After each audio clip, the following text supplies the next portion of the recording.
Viewers जरा सोचो, एक बहुत ही बड़ा मीटियोर हमारी अर्थ की तरफ बढ़ने लगे। वो मीटियोर तो न्यूयॉर्क सिटी से भी ज्यादा बड़ा था, पर क्या मीटियोर अर्थ से टकरा जाएगा, इस बारे में तो पता करते हैं। कहानी की शुरुआत में हमें छोटे छोटे मीटियोर्स को अर्थ की तरफ बढ़ते हुए दिखाया जाता है। मीटियोर के टुकड़ों ने तो अटलांटिस नाम के स्पेस शटल को पूरा डिस्ट्रॉय कर दिया था और अब मीटियोर के टुकड़े अर्थ के ऑर्बिट में घुसकर पूरी तबाही मचाने लग जाते हैं। देखते ही देखते चारों तरफ डिस्ट्रक्शन स्टार्ट हो गया था। नासा और बाकी सारे वैज्ञानिक ने बहुत ही ज्यादा रिसर्च करके ये पता लगा लिया था कि वो सारे छोटे छोटे मीटियोरॉइड एक बहुत ही बड़े मीटियोर से टूट कर निकल रहे हैं। उन लोगों ने इस बात का अंदाजा लगाया था कि वो मीटियोर न्यूयॉर्क सिटी से भी बहुत बड़ा है, यानी अगर वो मीटियोरॉइड अर्थ से टकरा गया ना, तब देखते ही देखते हमारी पृथ्वी डिस्ट्रॉय हो जाएगी। इंसानों का तो नामो निशान तक नहीं बचेगा। अपनी पृथ्वी को बचाने के लिए बहुत सारे कंट्री के लीडर्स एकजुट हो जाते हैं। इंटेलिजेंस के काफी अच्छे से डिस्कस करने के बाद उन सभी ने ये फाइनल किया कि मीटियोरॉइड को सामने से डिस्ट्रॉय नहीं किया जा सकता, क्योंकि उसकी सतह बहुत ही ज्यादा मजबूत है। इसीलिए उनके पास सिर्फ एक ही ऑप्शन बचता है, उन्हें कैसे भी करके मीटियोर पर जाकर उसके कोर में छेद करना पड़ेगा और उसके अंदर प्रॉपरली न्यूक्लियर बॉम्ब ब्लास्ट करने से बड़े से मीटियोरॉइड के टुकड़े होने पर वो हमारी अर्थ से दूर चले जाएगा। नासा वाले इस मिशन को परफॉर्म करने के लिए सबसे बेस्ट ड्रिलिंग मैन के पास चले जाते हैं। उसका नाम हैरी होता है, जो बहुत सालों से ड्रिलिंग का काम कर रहा था। नासा वालों को ये पता था कि नॉर्मल एस्ट्रोनॉट्स ये काम नहीं कर सकते थे, क्योंकि हैरी और उसकी टीम के पास जो ड्रिलिंग मशीन मौजूद थे वो एस्ट्रोनॉट्स इतनी जल्दी कंट्रोल करना नहीं सीख सकते थे। हैरी को बहुत ही ज्यादा कन्विंस करने के बाद वो रेडी हो जाता है इस मिशन के लिए, लेकिन हैरी ने अपनी सारी शर्त सामने रख दी थी, जैसे कि वो इस मिशन में अपने ही सारे दोस्तों को लेकर जाएगा, क्योंकि उनके बीच कोऑर्डिनेशन काफी अच्छी थी। अब नासा वालों ने हैरी की सारी बातें मानते हुए अपना मिशन आगे बढ़ाना स्टार्ट कर दिया था। हैरी और उसकी पूरी टीम का प्रॉपरली चेकअप किया जाता है। हालांकि उन सभी में से बहुत सारे रिजेक्ट भी हो चुके थे, लेकिन हैरी के बोलने पर उन्हें पास करना पड़ा। अब हैरी और उसकी पूरी टीम को 12 दिनों तक स्पेस में रहने की ट्रेनिंग दी जाती है। कुछ ही टाइम में उनकी ट्रेनिंग भी खत्म हो गई थी। यहाँ शंघाई शहर में एक और बड़ा सा मीटियोरॉइड नीचे गिरता है, जिससे कि वो पूरी सिटी एकदम से डिस्ट्रॉय हो चुकी थी। अब तो लोगों को इस बात का डर भी लगने लगा था कि हमारी पृथ्वी बच भी पाएगी कि नहीं। सभी को नासा के मिशन के बारे में पहले से ही पता चल गया होता है। अब हैरी की पूरी टीम अपने मिशन पर जाने के लिए रेडी हो चुकी थी। अर्थ के सारे लोग तो हैरी और उसकी टीम से आस लगाए बैठे थे और अब नासा वाले लॉन्च की तैयारी करने लग जाते हैं। उनके यहाँ से 2 स्पेसक्राफ्ट लॉन्च होने वाले थे। पहले स्पेसक्राफ्ट में ड्रिलिंग मशीन मौजूद थी और दूसरे में न्यूक्लियर बॉम्ब। कुछ ही घंटों में हैरी की पूरी टीम को उन दोनों स्पेसक्राफ्ट से लॉन्च कर दिया जाता है। एकदम सेफ लॉन्चिंग होने के बाद वो दोनों स्पेसशिप अंतरिक्ष में पहुंच गई थी, यानी कि उनका फर्स्ट स्टेज तो कंप्लीट हो गया। लेकिन अब उन सभी को अर्थ के ऑर्बिट में मौजूद रशियन स्पेस स्टेशन से डॉक करना था, क्योंकि एस्टेरॉइड तक पहुंचने के लिए उन्हें फ्यूल की जरूरत पड़ेगी और ये तभी पॉसिबल हो सकता था जब वो सब रशियन स्पेस स्टेशन में कनेक्ट हो पाए। इसीलिए प्लान के मुताबिक हैरी की पूरी टीम दोनों स्पेसशिप लेकर रशियन स्पेस स्टेशन में डॉक कर लेते हैं। सारी चीजें अच्छे से कनेक्ट करने के बाद वो लोग स्पेस स्टेशन में आ गए थे। नासा वालों ने हैरी की पूरी टीम को काफी अच्छे से ट्रेनिंग दी होती है और वो सब उसी की मदद से काफी अच्छा मैनेज भी कर रहे थे। अब यहाँ पर बेन नाम के एक वर्कर को टास्क दिया जाता है कि फ्यूल का लेवल 200% होने पर वो उसे बंद कर दे। दोनों स्पेसशिप में फ्यूल भरना स्टार्ट हो जाता है, लेकिन फ्यूल लेवल जैसे ही 200 के क्रॉस हुआ, बेन तुरंत लीवर नीचे खींचता है। लेकिन चौंका देने वाली बात ये थी कि लीवर टूटकर उसके हाथ में आ गया था और अब फ्यूल का लेवल काफी ज्यादा बढ़ता जाता है, जिससे कि शॉर्ट सर्किट होने की वजह से वहां पर आग लग गई थी। देखते ही देखते स्पेस स्टेशन के सारे सिस्टम खराब होने लग जाते हैं और अगर हैरी की पूरी टीम जल्द से जल्द यहाँ से नहीं निकली ना, तब स्पेस स्टेशन के साथ साथ वो सब भी मारे जाएंगे। इसीलिए जल्द से जल्द वहाँ पर डिस्ट्रॉय होने से पहले हैरी अपनी टीम के साथ दोनों स्पेसशिप लेकर वहाँ से निकल जाते हैं। रशियन स्पेस स्टेशन पूरा डिस्ट्रॉय हो चुका था, लेकिन हैरी और उसकी टीम का असली मकसद था कि वो एस्टेरॉइड को खत्म करे, क्योंकि वो लगातार अर्थ की तरफ बढ़ता ही जा रहा था। इसीलिए हैरी की टीम दोनों स्पेसक्राफ्ट लेकर लगातार एस्टेरॉइड की तरफ बढ़ने लगी थी। कुछ ही देर में वो लोग एस्टेरॉइड के बहुत ही ज्यादा पास पहुंच जाते हैं। उसका साइज इतना बड़ा था ना कि वो पूरे अर्थ को डिस्ट्रॉय कर सकता था और इसी एस्टेरॉइड के कोर में उन्हें न्यूक्लियर बॉम्ब लगाना था, जिससे कि एस्टेरॉइड के टुकड़े हो जाए और वो अर्थ के साइड से निकल जाएं। हालांकि दोनों स्पेसक्राफ्ट एस्टेरॉइड के काफी पास पहुंच गए थे, लेकिन उन्हें वहां पर सामना करना पड़ता है एस्टेरॉइड के काफी छोटे छोटे टुकड़ों का, जो लगातार आकर उनके स्पेसक्राफ्ट को डैमेज कर रहे थे।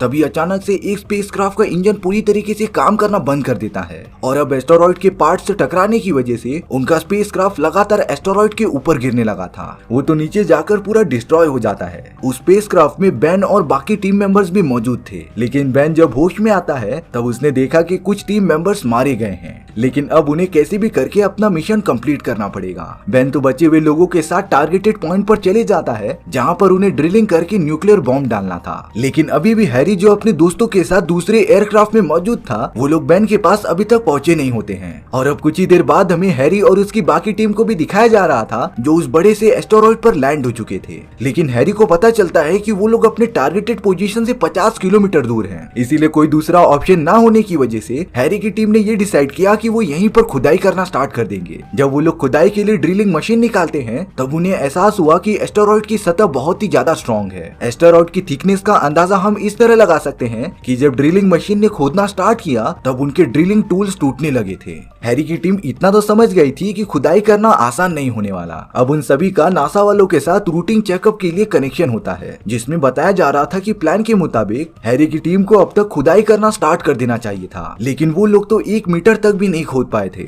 हैरी की टीम से ये सारी रिपोर्ट सुनने के बाद नासा वालों को इतना तो कंफर्म हो चुका था कि उनका मिशन अब फेल हो चुका है। इसीलिए वो सब हैरी से कहते हैं कि वो न्यूक्लियर बॉम्ब को एक्टिवेट करके वहीं सतह पर ही ब्लास्ट कर दे। हालांकि हैरी की पूरी टीम इस बात के लिए मना कर रही थी, लेकिन अब नासा वालों ने एक डिसीजन ले लिया था। उन्होंने डायरेक्टली न्यूक्लियर बॉम्ब को एक्टिवेट कर दिया होता है, यानी अगर हैरी की टीम वहाँ से नहीं निकली तब वो सब भी मारे जाएंगे। ये सारी चीजें एक तरफ से सही भी हैं, क्योंकि अगर वो एस्टेरॉयड अर्थ से टकरा गया ना तब सारी ह्यूमैनिटी खत्म हो जाएगी। लेकिन हैरी को अभी भी उम्मीद थी कि वो इस मिशन को अंजाम दे सकते हैं। इसीलिए अब वो अपने टीम मेंबर्स के साथ मिलकर ये डिसाइड करता है कि वो नासा वालों के प्रोटोकॉल फॉलो नहीं करेंगे। और अब उन लोगों ने बड़ी कॉन्सेंट्रेशन और मेहनत के बाद न्यूक्लियर बॉम्ब को डीएक्टिवेट करके खुद के कंट्रोल में कर लिया था। हालांकि इस बारे में नासा वालों को कुछ भी आइडिया ही नहीं होता और अब बिना टाइम वेस्ट किए हैरी की आधी टीम अपना ड्रिलिंग का काम वापस से स्टार्ट कर देती है। वो लोग बिना रुके जमीन के अंदर खोदते ही जा रहे थे, लेकिन अब एस्टेरॉयड के अंदर से बहुत सारी मीथेन गैस निकल रही थी। मीथेन गैस में बहुत ही जल्दी आग लग जाती है। इस बारे में हैरी की टीम को कुछ ज्यादा आइडिया नहीं था और अब जिसका डर था वही हुआ। कुछ देर बाद ही गैस की वजह से वहाँ पर बहुत ही बड़ा ब्लास्ट होता है, जिससे कि ड्रिलिंग करने वाली मशीन पूरी डिस्ट्रॉय हो चुकी थी।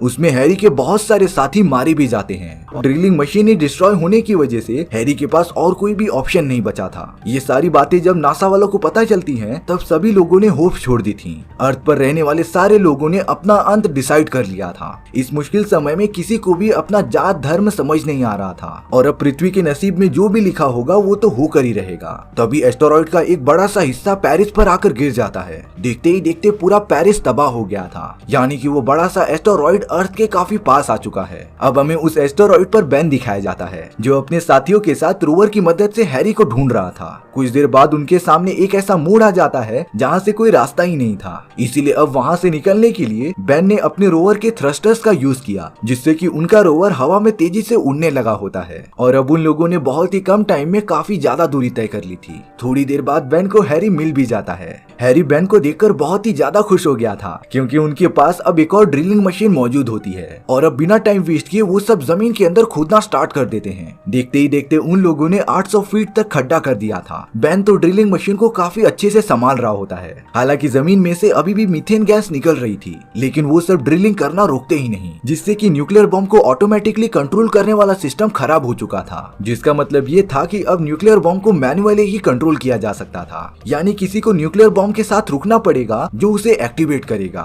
हैरी की टीम ने प्लान के मुताबिक ड्रिलिंग का काम तो खत्म कर दिया होता है, लेकिन अब उन सभी में ये डिसाइड हो रहा था कि न्यूक्लियर बॉम्ब के साथ कौन जाएगा जो उसे मैन्युअली कंट्रोल कर सके। सभी लोग बहुत ही ज्यादा टेंशन में होते हैं, क्योंकि सबको पता था कि जो न्यूक्लियर बॉम्ब के साथ जाएगा वो वापस कभी नहीं आएगा। अब वो सब एक गेम खेलते हैं जिसमें कि अगर जिसका भी नाम आएगा उसे न्यूक्लियर बॉम्ब के साथ जाना पड़ेगा। और अब बदकिस्मती से बेन का नाम उसमें आ जाता है, यानी कि बेन को न्यूक्लियर बॉम्ब को मैन्युअली एक्टिवेट करने के लिए नीचे जाना पड़ेगा। हैरी भी बेन के साथ नीचे जाने लगता है, लेकिन जब वो दोनों टारगेटेड पॉइंट तक पहुंच गए थे तब हैरी बेन को अंदर बंद करके बाहर कूद गया था। और अब हैरी बेन से कहता है कि वो उसे अपने बेटे जैसा मानता है और ऐसा ही बेटा उसे पूरी लाइफ में चाहिए था। दरअसल बेन हैरी की बेटी से प्यार करता था। हैरी भी बेन को यही ब्लेसिंग्स देता है कि वो उसकी बेटी का ख्याल रखे। और अब बेन की जान बचाते हुए हैरी खुद न्यूक्लियर बॉम्ब को एक्टिवेट करने चला गया था। बेन का दिल इन सारी चीजों के लिए मान ही नहीं रहा था, लेकिन अर्थ को बचाने के लिए बेन अपने बाकी टीम मेंबर्स के साथ जल्द से जल्द वहां से निकल जाता है। और अब हैरी जो न्यूक्लियर बॉम्ब के साथ मौजूद था उसने बॉम्ब को एक्टिवेट कर दिया था, जिससे कि वहां पर एक बहुत ही बड़ा ब्लास्ट होता है। चेन रिएक्शन की वजह से वो पूरा एस्टेरॉयड 2 टुकड़ों में बट गया था, जो अर्थ की तरफ ना टकराते हुए साइड से निकल गया था, यानी कि हमारी अर्थ बच जाती है। ये सारी चीजें पॉसिबल हुई सिर्फ और सिर्फ हैरी के बलिदान की वजह से। और इसी तरीके से हमारी ये कहानी यहीं पर खत्म हो जाती है। सो व्यूअर्स, आपको ये स्टोरी कैसी लगी कमेंट सेक्शन में बताना भूलना मत। और अगर आपको मेरा एक्सप्लेनेशन 1% भी अच्छा लगा होगा ना, तो वीडियो को लाइक एंड चैनल को सब्सक्राइब भी कर देना, क्योंकि सच में इससे मुझे बहुत ज्यादा मोटिवेशन मिलेगा आपके लिए इसी तरीके की मजेदार स्टोरीज ढूंढ कर लाने के लिए। तो मिलते हैं नेक्स्ट वीडियो में। सी या।